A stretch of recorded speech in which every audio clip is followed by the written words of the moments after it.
Revelation 3159. B. From the 17th of June 1944. Assessing religious dogma. Divisions. Intellectual knowledge acquired by the human being without prayer to God for spiritual enlightenment is incomplete and therefore cannot be described as consistent.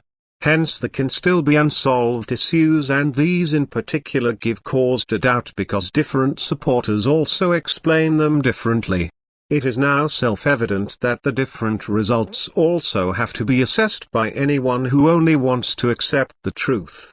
Human knowledge is never above reproach, and that controversial issues always relate to human knowledge, human interpretations, is obvious from the fact that it is disputed, because pure truth originating from God is always the same and will never show different results.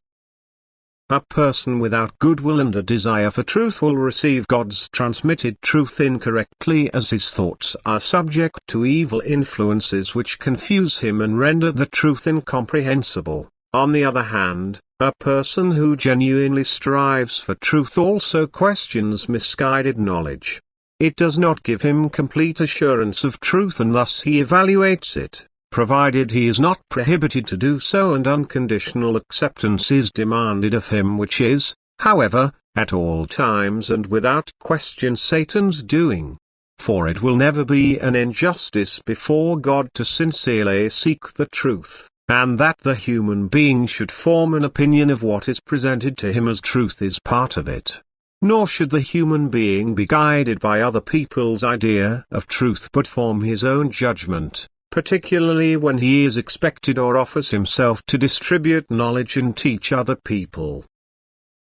God does not deny his help to the human being who humbly asks for his mercy, but whether the highly respected dignitary of the world or the scientist holding a worldly elevated position, be it in a spiritual or secular office, bends himself in deepest humility before God as the sole provider of truth and thus complies with the first condition for its receipt has to be doubted, if his teachings do not offer flawless explanations or are in contradiction to each other.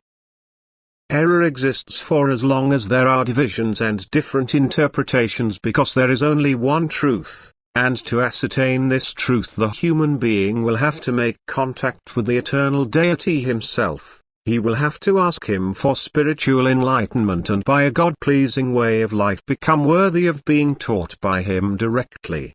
However, God knows how and in which way he shall teach the human being who strives and prays for truth, but the end result will always be pure truth, since it is God's will that his living creations shall live in truth. Hence he also enlightens them in accordance with their will. Amen.